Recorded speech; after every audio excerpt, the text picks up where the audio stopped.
Lal Isua lo piang hian a huak ani chuwang chuanin mitin tan lo piang Lal Isua ani a chuwang chuan Isaya bungkua chang khata khanan chia te Jordan rala namtin Galilee antitan khovel nam song song tan Lal Isua unau te wa lo piang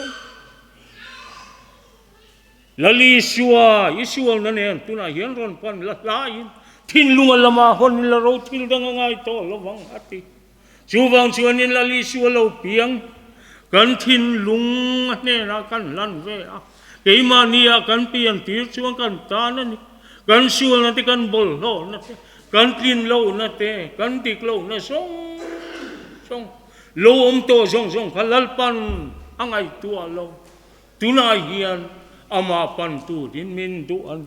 nang le kai hi ama pan tu din min du khovel mi te anga tha tu te chuya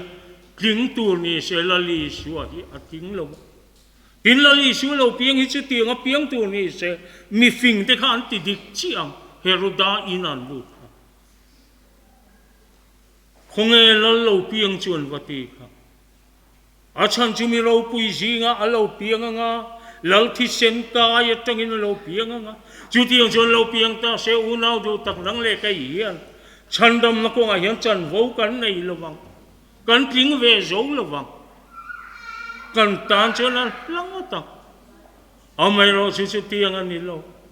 eng mi tan po mi sual berom thei lo mi tha berom thei lo mi fing berom thei lo house ber mel tha berom thei lo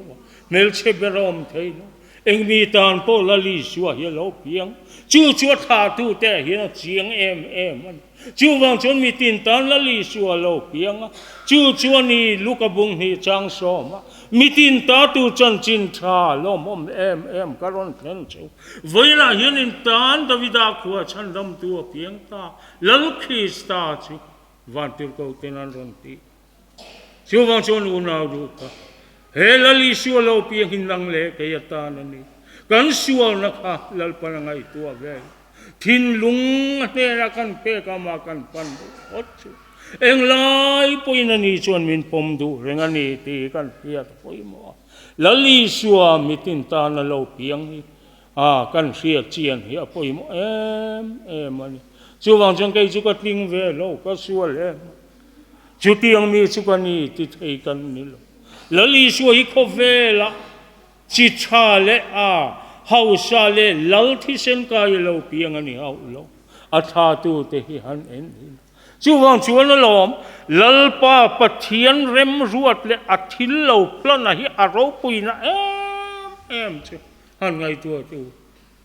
a lo piang chuana na mi man te poi ang ro pui zia mi thale khovel mi hausa mi chalang bil ni ta se kan sei tong khan nang le ke yatam hian konga ve lo aping ka chandam na hi kan ta na lo wa ma se chu tiang ani lo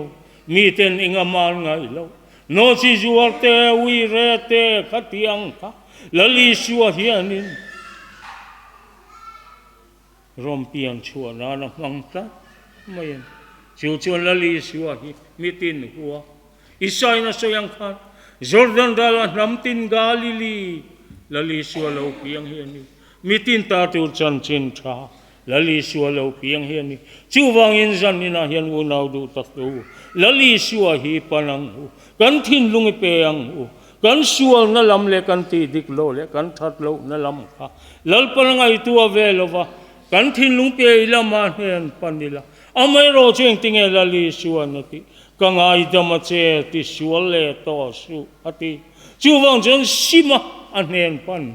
Lal Isua na lom thin Lal Isua lo piang mitin tanan lal pan thu kan ja kamal som ro se